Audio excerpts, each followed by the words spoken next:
Saya mengucapkan banyak terima kasih kepada panitia penyelenggara.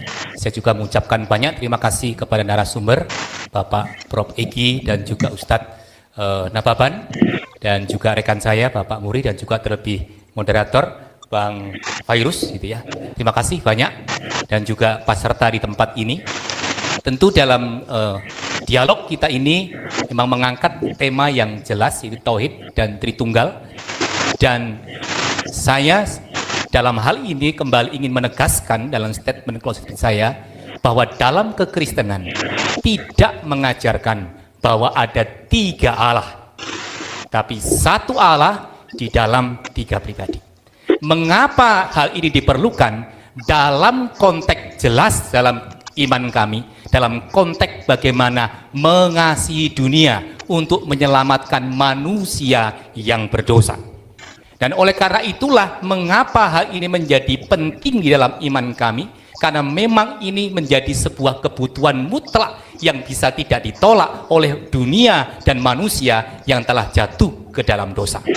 Oleh karena itu, dalam hal ini tentu di dalam kekristenan juga menerima berbagai macam masukan-masukan ataupun dalam berbagai macam dialog ini, hal-hal yang dapat membuat saya sendiri sebagai orang Kristen harus juga semakin memahami tentang bagaimana iman dari saudara saya yang lain, dan itulah wujud saya harus menghargai mereka.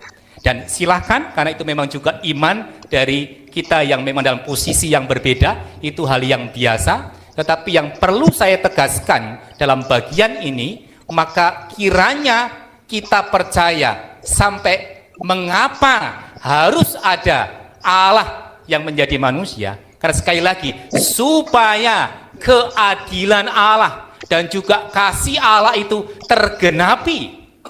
Dan oleh karena itu, karena manusia berdosa tidak mungkin menyelamatkan manusia yang berdosa, maka perlu ada manusia yang tidak berdosa. Maka mengapa Yesus Kristus hadir? Karena sekali lagi dalam rangka menyelamatkan manusia. Kalau kita buat perbandingan tadi, jikalau firman bisa menjadi tulisan, mengapa kita tidak membuka pikiran bahwa firman itu menjadi daging, menjadi manusia? Apakah ini tidak logis?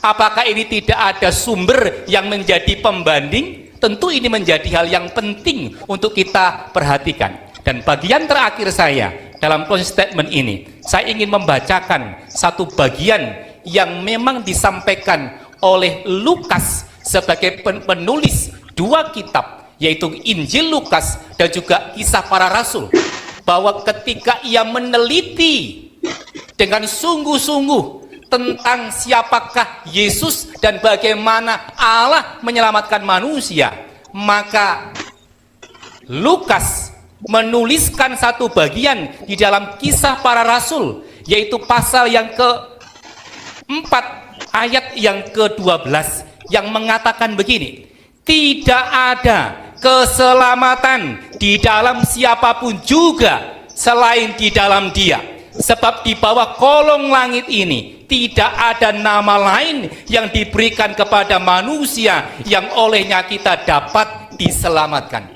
Dan itu sekali lagi dalam konteks ini menunjuk kepada Yesus Kristus. Terima kasih. Ya, baik.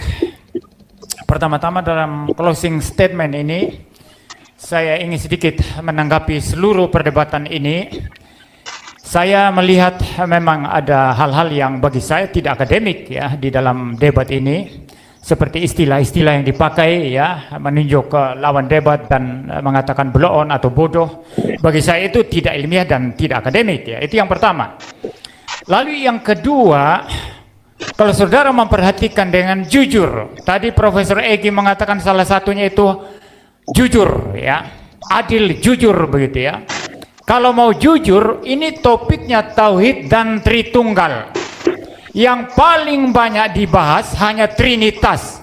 Saya sebetulnya sangat mengharapkan pembicara-pembicara Muslim menghadirkan konsep Tauhid yang dihadirkan di sini, lalu mempertanyakan pertanyaan-pertanyaan sulit kepada kami untuk kami jawab. Tapi saya tidak menemukan, sorry, dalam debat ini saya tidak menemukan itu. Lebih banyak bertanya tentang Yesus, tentang Trinitas, yang kami jawab ulang-ulang dengan cara yang sangat tuntas, dengan cara yang sangat intelligible, tapi tetap terus ditanyakan. Berulang-ulang seperti itu, pertanyaan basi. Ya, itu yang kedua kesan saya. Dan yang ketiga, sekali lagi sebagaimana rekan saya tadi Pak Moses mengatakan, kami tidak percaya tiga Allah, hanya satu Allah, yang di dalam diri satu Allah itu ada tiga pribadi yang berbeda, sehingga relasi dan kasih itu menjadi sesuatu yang eksis. Ya, Anda tidak bisa berbicara itu dalam konsep Allah pribadi mutlak, satu pribadi mutlak, sebagaimana di dalam tauhid yang Anda percaya. Dan itu tadi yang kami tanyakan mengenai tauhid. Bagaimana kasih bisa ada di dalam kekekalan jika Allah hanya satu pribadi mutlak? Dan ini belum terjawab sampai debat ini selesai. Walaupun Profesor Egi tadi mengatakan saya jawab tuntas, tapi saya belum mendengar jawaban untuk itu. Terakhir, mengenai Kristus. Yesus Kristus dalam kealahannya adalah Allah sepenuhnya. Dia adalah firman Allah yang kekal. Dan Allah yang kekal, firman Allah yang kekal ini datang ke dalam dunia, mengambil natur manusia. Saya harus tegaskan poin ini karena ada banyak salah kaprah yang mengatakan Allah berubah menjadi manusia. Allah tidak berubah menjadi manusia. Allah adalah Allah, manusia adalah manusia. Pencipta adalah ciptaan, ciptaan adalah ciptaan. Ini hukum logika.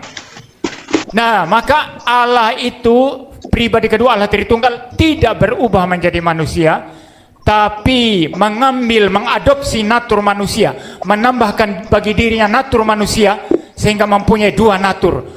Di dalam konteks ini, kemanusiaan Yesus makan, kemanusiaan Yesus lahir, natur manusia Yesus bisa mati, dibunuh di atas kayu salib, tetapi kealahannya tidak bisa dibunuh mati di atas kayu salib. Kealahannya tidak terbatas, kealahannya maha tahu, kealahannya adalah yang menciptakan alam semesta ini, karena Allah mencipta melalui Sang Firman. Itu sebabnya kami sangat yakin, sangat percaya apa yang dikatakan oleh Tuhan Yesus di dalam Yohanes 14 ayat 6 yang mengatakan, I am the way and the truth and the life. No one comes to the Father except through me. Tidak ada seorang pun datang kepada Bapa jika tidak melalui aku. Siapa jalan yang lurus? Yesus Kristus.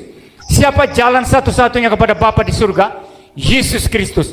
Barang siapa yang percaya kepada Yesus Kristus, dia tidak berada lagi di bawah hukuman, tapi dia akan mempunyai hidup yang kekal, hidup yang sejati, hidup yang berkelimpahan di dalam hubungan yang sifatnya personal dan pribadi terhadap atau di hadapan Allah itu sendiri.